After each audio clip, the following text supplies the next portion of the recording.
اعوذ باللہ من الشیطان الرجیم، بسم اللہ الرحمن الرحیم۔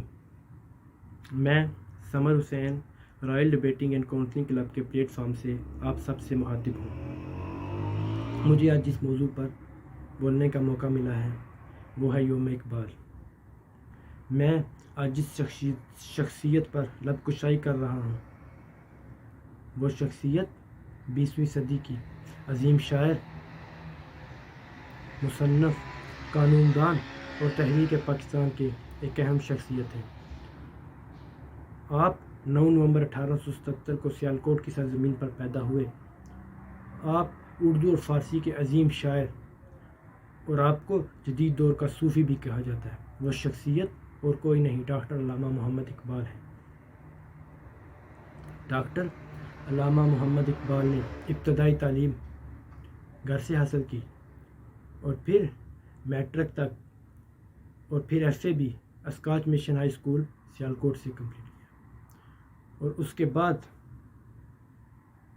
گورنمنٹ کالج لاہور سے بی اے مکمل کیا اور پھر گورنمنٹ کالج لاہور سے ہی ایم اے فلسفہ پاس کیا، اور اس کے بعد اقبال تعلیم کے لیے انگلستان روانہ ہو گئے اور پھر وہاں سے جرمنی سے پی ایچ ڈی مکمل کی، اور پی ایچ ڈی مکمل کرنے کے فوراً بعد انگلستان آئے اور بیرسٹری کا امتحان بھی پاس کیا۔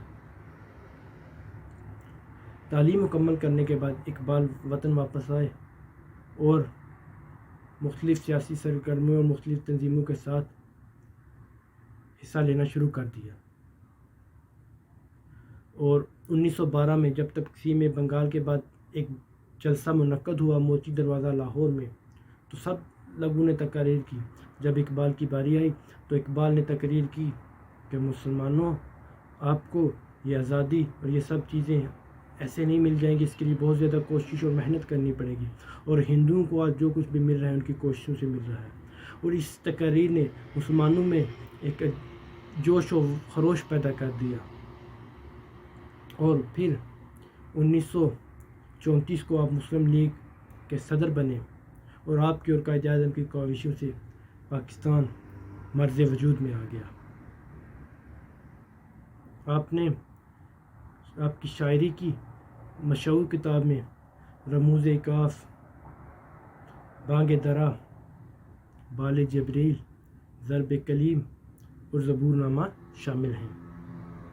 آپ نے 21 اپریل 1938 کو وفات پائی، اور آپ کا مزار بادشاہی مسجد لاہور میں واقع ہے۔